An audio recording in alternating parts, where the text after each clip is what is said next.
Well, the reason for that, why we have the challenges of business, doing business, I must say that we have to look at it from the light. It's getting better.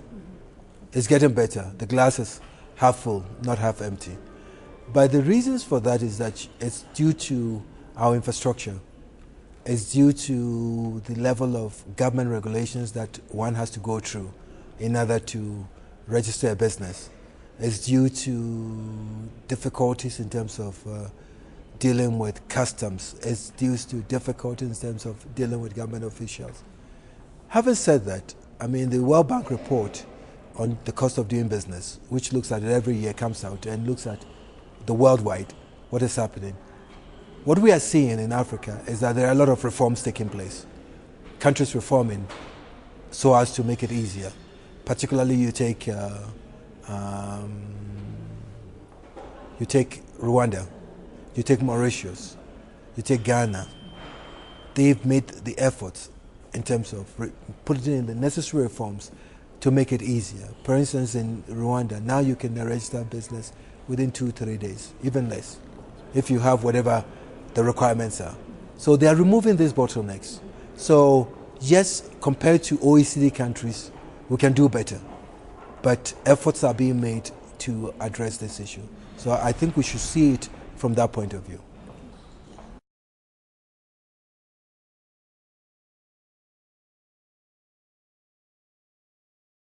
Well, I think one thing you have to note that policy matters. Policy matters. And so if you have governments which comes out with the right policies, governments that say to you that, look, we want to encourage foreign direct investments. In order to encourage foreign direct investment, these investments, they would like to register businesses, right? So you want to create that what we normally call the enabling environment. And the way we create an enabling environment, besides dealing with the infrastructure and the hard side, the soft side of policy, harmonization of policy, reductions in regulations, the interference of government, to reduce the government involvement into a smaller size. If you do that, and that is what happened in Rwanda, that the government saw it that, look, it wants to promote investments. What is required is to put in the proper legislation to allow that. Supported by what? ICT.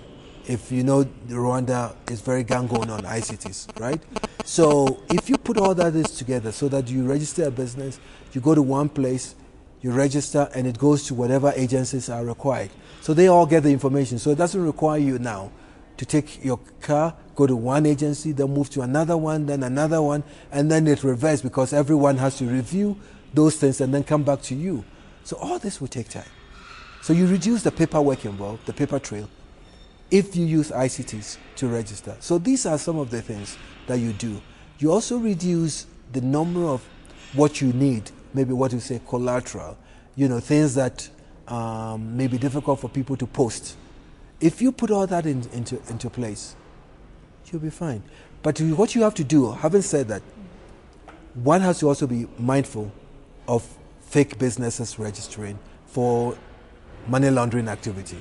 So what we need is that security has to still be vigilant to deal with those who will come in to set up fake businesses, take advantage of the reforms and set up fake businesses and then engage in illegal activities.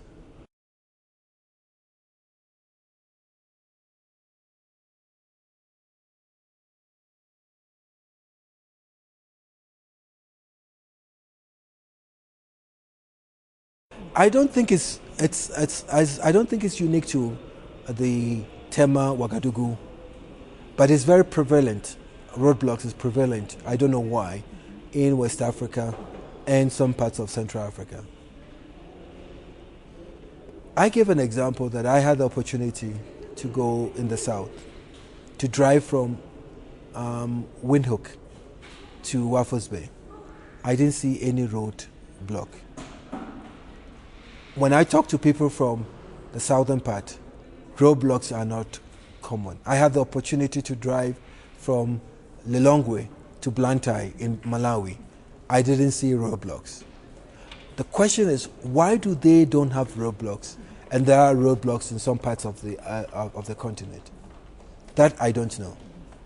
But I do know that there was a president, and I cannot mention the name who came out with a presidential decree, and that called for the removal of all roadblocks. Overnight, they were gone, because there was somebody who was enforcing to ensure that that happens.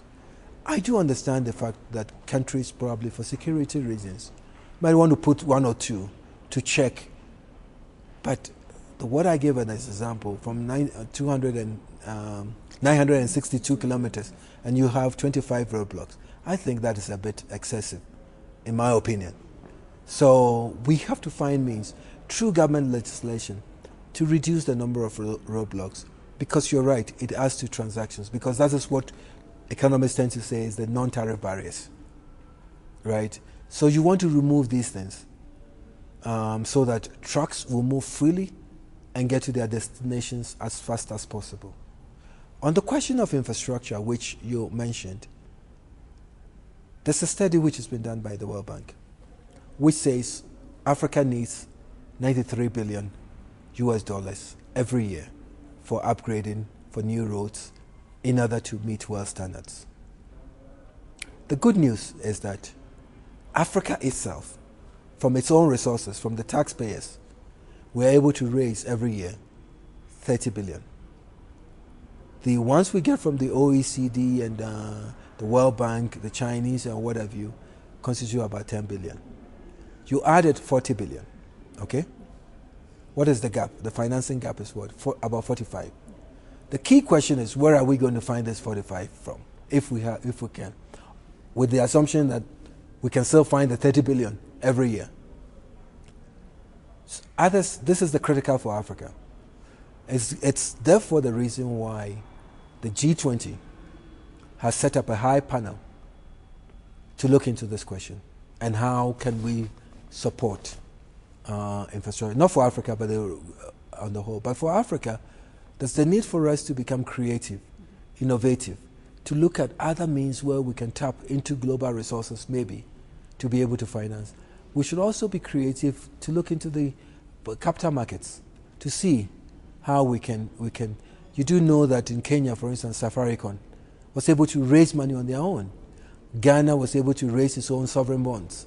Gabon was able to do that. So you need that.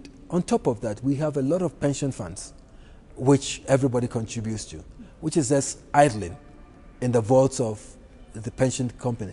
Is there a way that we can come up with a mechanism, just a little bit, take to finance our infrastructure? So these are the things where I think we should all collectively become creative and look into it and see how we can do it better.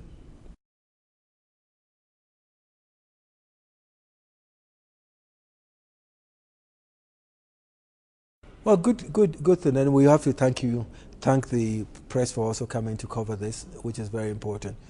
You know, regional integration is the raison d'etre for ECA. It's one of the pillars, the major pillar.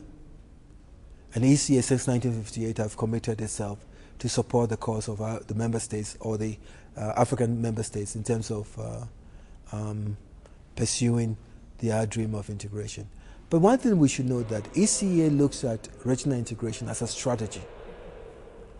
It is not the end, but it's as a strategy for our socio-economic development, in order to increase wealth, in order to diversify our economies, in order to alleviate poverty and all that. Why do I say that? I say this because if you take our countries on its own, you take Lesotho, you take Algeria, you take Kenya, on its own, the economies are too small on its own. But if we are able to tear down the barriers, be able to pool our economies together, and to create one economic place, or one marketplace called Africa, imagine how powerful we'll be in terms of addressing our needs and be a major global player. Imagine with a population close to 1 billion, matches that of the population of the India. Imagine the resources that we have in terms of oil, in terms of natural resources, pulling all this together and having it as one Africa. Just imagine.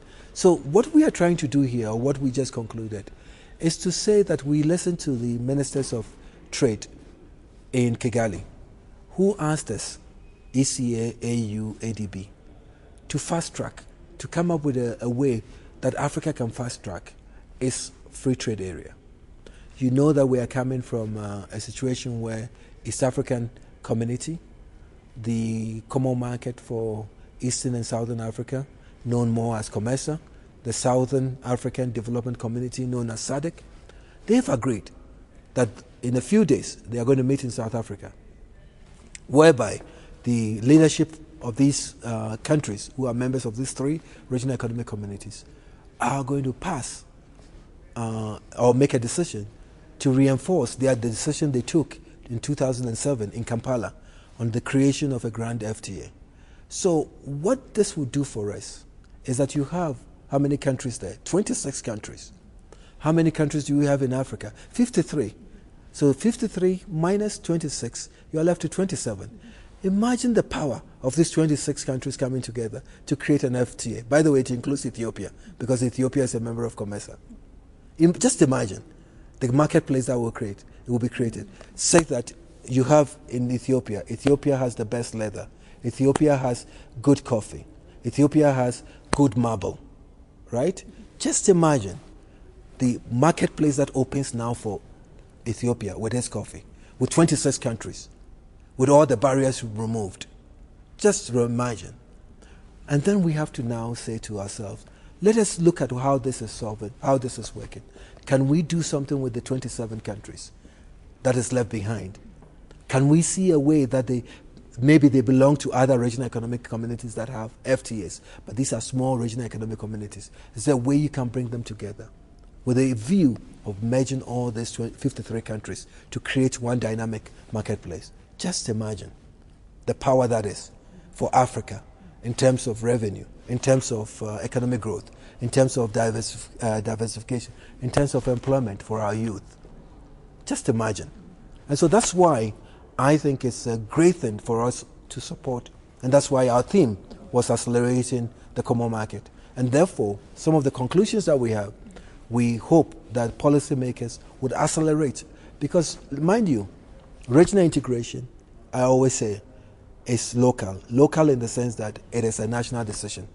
Because no matter what decisions you made at the continental level, it has to go through the national parliaments in order to ratify. So what we are hoping, that the member states who are here will take these conclusions home, lobby.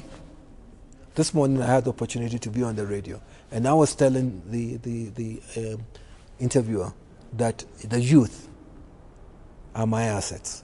They are powerful. When you talk to the youth of Africa, they don't know anything about being Ethiopian or being Ghanaian or being Burkinabe.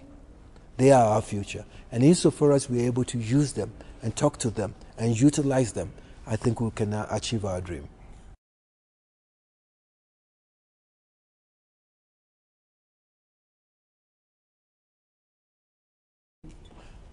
I am an optimist. I've always been an optimist. And I think that when I have the privilege and opportunity to go to AU summits, I think the leadership there speaks favorably about this. They are very passionate about it.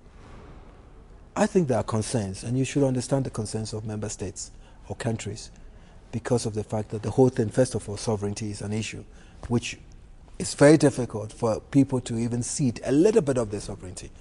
So that we have to work out. That's number one. Number two, I think the other issue which also makes it a little bit difficult for us to move is the whole idea when you go into regional integration and you do free trade areas, there are others who will lose a little bit. And so how do you find a compensation formula? Maybe create a compensation fund in order to help them. Three, on the question of visa, we tend to use security as an issue.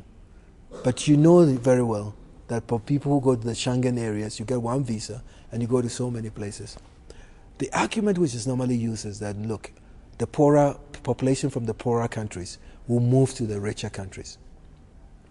It may be true, but we never witnessed that when West Africa, ECOWAS, had this free movement of people, because in ECOWAS now, with your passport, you can land in any ECOWAS country and get a visa. We never saw people moving from a small country in West Africa into big Nigeria. It never happened.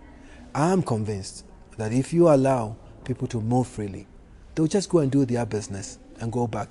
Because that is not a factor that determines them. If they really want to move, they will move.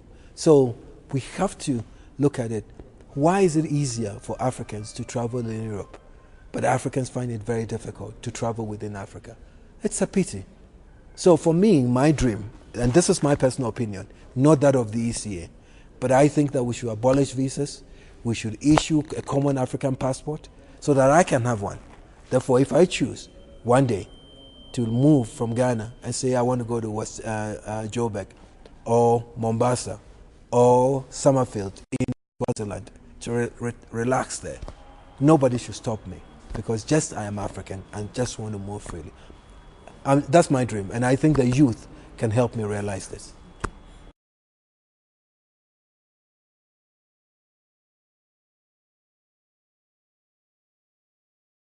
Well, I do make this point because I've had the opportunity to visit some border cities. And when I go to the borders, I wouldn't mention them. You see that the bulk of the people standing, waiting to cross to the other side are women. These women have traveled in the middle of the night. And because of our currency issue, right, most of our currencies are not convertible. So these women have gone to a wayside person, change whatever currency he had into a convertible currency, either the euro or the dollar. And you know what they do? They just carry it on themselves, right? So with all these trips that they are going, in the truck in the night, they are vulnerable, very vulnerable. At times, they are vulnerable to the drivers who abuse them. They are vulnerable to others who abuse them sexually. So my view on that is what I was saying, is that, look, if we want to help these women, what can we do? If a woman is in country A, right, and is going to go to country B to trade, is there a way that we can formalize it by she going to bank in country A, and the bank in country A has alliance with another bank in country B, say that the woman deposits her money in country A, she goes over to country B and picks up the money, buy the goods, if some is left over, give the money to the bank in country B, and she comes back with her goods. So the risk is removed, right?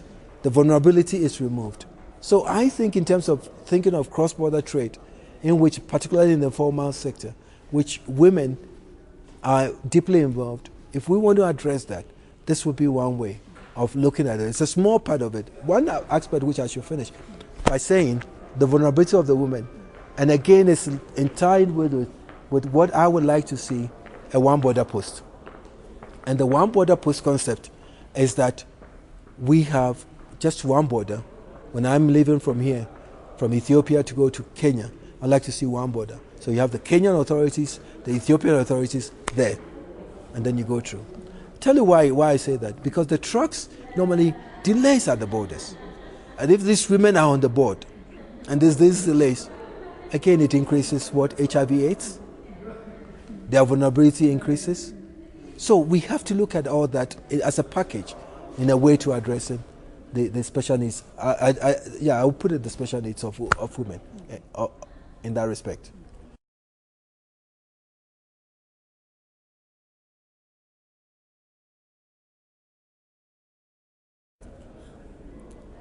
I don't know. But there's something which I believe that I am very, personally, I am comfortable wherever I am. I am comfortable now living in Ethiopia. I feel Ethiopian. When I have the opportunity to go to another country in Africa, I feel like I belong to that place. It's just my connection with the place and Africa. And if you I'll tell you this. Whenever you have the opportunity to travel during the day and you're on the plane, whether Ethiopian Airlines, and you are hovering over in the sky, and you look down, I have this kind of connection to the land. And I see that there's no reason why somebody should say that I am Ghanaian I am Ethiopian, I am this. Mind you, we have to go back to 1844, when somebody was sitting in Berlin and just took a marker and said, this is the border, these are the borders. Let's not forget that. They want us to forget it, but let's not forget that we used to be one. Go to any border town. Go to any border on the weekend. You see people going to weddings, funerals, because they have families on the both sides. Where was that border to them? What is the border? I give an example driving to Blantyre from Lilongwe. On one side is Mozambique. The other side is Malawi. Just a road. There's no fence, nothing. Ask these people, are they Malawians? Are they Mozambicans? This is my question. I am very passionate because when you go into our roots, people want us to look different, to think different. But we are Africans. We are Africans. And that's where I derive my optimism from. And I believe that the glass, I always say, is half full, but not half empty. I hope that one day, when I'm so old, in my rocking chair, I would have this passport which says African passport. And I hope Ethiopia would help us because it says it's the capital, the political capital of Africa. I hope Ethiopia, as they did to bring Africans together in May 25th, 1963, not far from here, in what we call the Great Hall of Africa, bringing partners together for us to create the Organization of African Unity. The passion is always shown. Ethiopia's leadership is always there in terms of Africa. I hope they'll provide us with that leadership again for us to get the African passport.